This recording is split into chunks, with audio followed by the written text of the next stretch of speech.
we're going to be doing our presentation on financial well-being and the relationship with college student loans. I'm Peyton. I'm Noah. I'm Melissa. I'm Taylor. I'm Nick.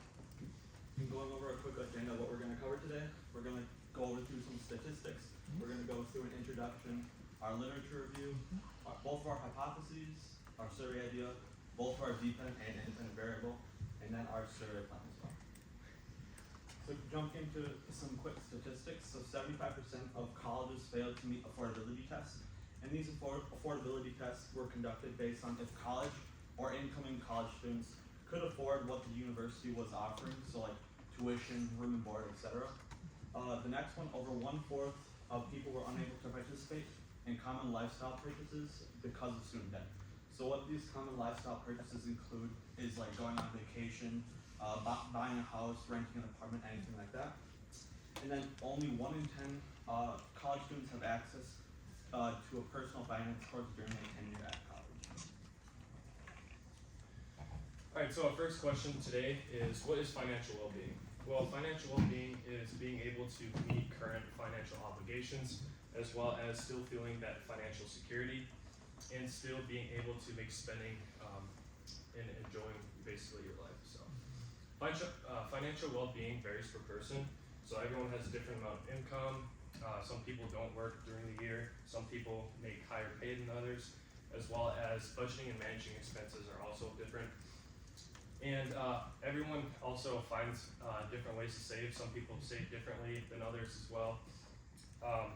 In the end, according to the University of Nebraska, college students should have a spending plan to help keep track of their income and expenses.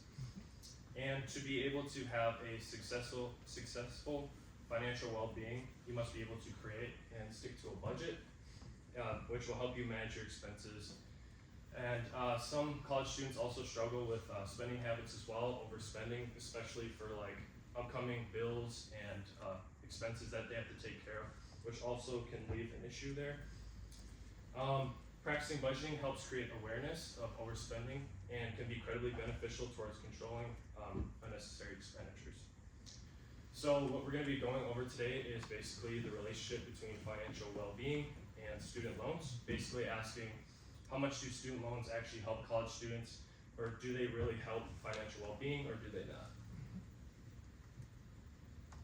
So with tuition rates going up, more and more college students feel that they need more knowledge of what financial well-being is and what the impacts are of paying for college. Because this is difficult for a lot of people because this is, their first time of trying to manage all of these finances of paying for school, managing work, personal life, and other things that are going on. And then a survey of 30,000 college students from 440 schools nationwide found that 53% of students felt ready for these type of financial decisions, so there's still a lot to go and work to do in this area.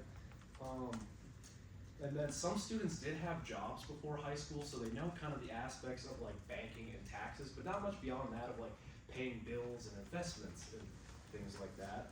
And then financial literacy and financial wellness often get grouped together. And financial wellness is more of like the understanding of how your finances work, like investments, loans, credit cards. And then it's very good to have a good grasp of what this is in order to avoid negative impacts in the future, and you can avoid debts. And so far, 15 states have made it mandatory to take a 1-semester course in financial literacy in order to graduate, but only 8 of them have actually fully implemented it. For student loans, as you know, they can be both, affect college students both financially and mentally. A study has shown that 4 in 10 Americans are unable to cover emergency expenses using cash. Student loans are known to increase financial hardship with shortening leeway when it comes to short-term or long-term savings. Roughly 1 in 5 Americans have student loan debt in the United States. A survey conducted by the Morning Consult, which examined 500 students ages 18 to 39, showed that over 90% had reported financial stress relating to student loans. Half the respondents from the survey had affected their ability to put money aside for retirement. 86% of these young adults were making student loan payments during COVID. Over 60% of these students had not even made payments during COVID. The U.S. debt right now is around 1.5 trillion in student loan debt, making us the third largest form of consumer debt. Many of the students with loans out said they had to work different jobs or had to get jobs not in their career field due to their student loans. And related to what Noah said earlier, over 1/4 of people with student loans have reported impact their ability to have a common lifestyle. 29% have reported this affected their ability to buy a home. 31% have reported this affected their ability to buy a car, and 35% reported this affected their ability to take a vacation.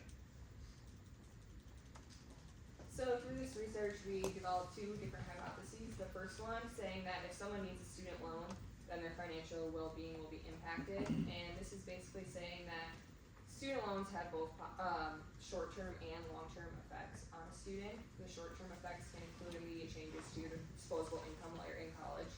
And then the long-term effects can include like generating an income as soon as you graduate. It's going to take you longer to do this, which can postpone your ability to buy a house or have children or buy a car or something like that. And then the second hypothesis says that if the amount of student loan needed is greater, then the financial well-being will be more impacted. So these are having an inverse relationship. If you need more student loans, then your financial well-being will most likely be worse. And this is because obviously if you have more student loans you need to repay, this is making bigger monthly payments or graduating college with more debt. So you're going to have more stress on your financial situation. So for our survey idea, our dependent variable is financial well-being. Our first independent variable is if college students have student loan debt, and then our second would be if so, how much. And we're looking to find a correlation between the two. Our survey idea also is that our survey should take roughly 5 to 10 minutes, and it should take roughly 1 to 2 weeks to get our results back. So as Tyler mentioned, our dependent variable is financial well-being, and it's going to be measured with college students and student loans.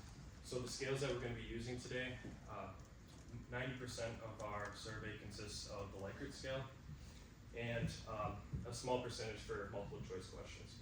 So what are these scales? The Likert scale we're going to be using is between 1 and 5 ranking or 1 and 10 ranking. Basically, if you strongly agree or disagree, and multiple choice is pretty self-explanatory. What questions will be asked? Basically asking, are you concerned the money that you have saved right now won't last? Do student loans help your overall financial well-being with a 1 to 5 scale? As well as asking the college student to rate their financial well-being for a 1 through 10. And all of these that I just quickly went over is going to be used for the Likert scale. And for our question results, it will help us determine a college student's financial well-being as well as their financial situation. So both of our independent variables would be broken into two parts. The first one is just a simple yes or no question. Do the college students currently have student loans? This will be an icebreaking question to let the users know what they're getting into in the survey, and then it identifies if they are debt-free or not. And then our second one is the amount of student loans, and it'll just be asked how much in student loans do they have. This will be a simple multiple choice question, and there'll be like a range of amounts of each student loans. Because if there's like a nursing major, they're obviously going to have more student debt than let's say like a communications major. So having a range of amounts would be great for the users to take, and then it obviously highlights the amount of debt that they also have. And then before the survey is taken, we're going to present a consent form, which just kind of goes over like what we're asking and why we want participants and what we're trying to get out of it. And then we want participants to take this survey in order to get a better understanding of how student loans affect college students, how their financial well-being is affected. And then individuals cannot be identified from their answers, they remain anonymous.